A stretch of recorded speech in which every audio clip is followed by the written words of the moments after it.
When you were brushing your teeth, do you remember if you smelled anything funny or saw any bright flashing lights or anything at all strange?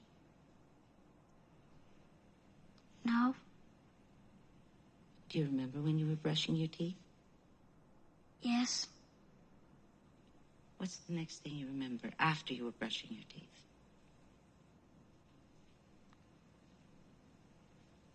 And I was saying, wake up, wake up. Wake up, Danny, wake up. Now, Danny, can you remember what you were doing just before you started brushing your teeth? Talking to Tony. Is Tony one of your animals? No, he's a little boy that lives in my mouth. Tony's his imaginary friend. Oh. If you were to open your mouth now, could I see Tony? No. Why not? Because he hides. Where does he go? To my stomach. Does Tony ever tell you to do things? I don't want to talk about Tony anymore. Okay. That's fine. All right, Danny.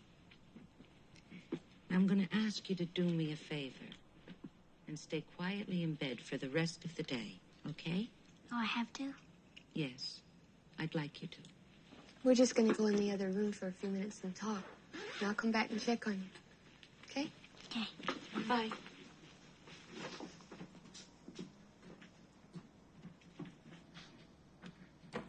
Shall we go into the living room? Yes. Please. Thank you. Mrs. Torrance, I don't think you have anything to worry about. I'm quite sure there's nothing physically wrong with Danny. Yeah? Oh. Yeah, he seems absolutely fine now. But you should have seen him. I know. Kids can scare you to death. But believe me, these episodes are not at all uncommon. And they look much worse than they are.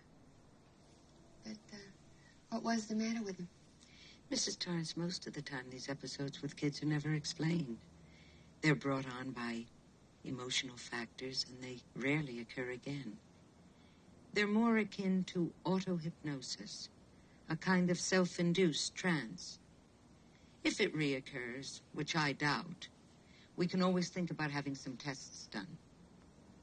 No, thank you. Oh, I'm sure you're right. Have you been in Boulder long, Mrs. Torrance? Only about 3 months. We're from Vermont. My husband was teaching school there. Did the appearance of Danny's imaginary friend... Tony. Did Tony's first appearance happen to coincide with your arrival here? No.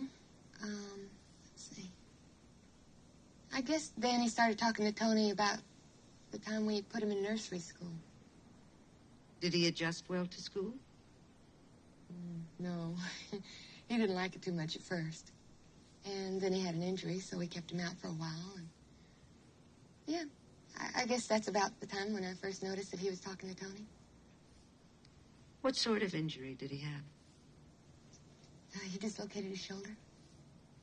How did he manage to do that?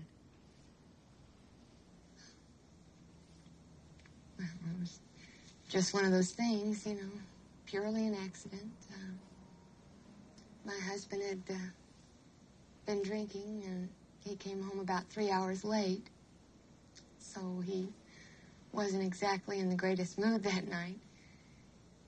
And, well, Danny had scattered some of his school papers all over the room, and my husband grabbed his arm, you know, to pull him away from him. It's just the sort of thing you do 100 times with a child, you know, in the park or in the streets.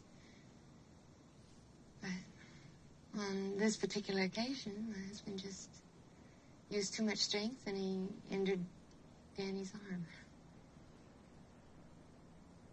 Anyway, something good did come out of it all, because he said,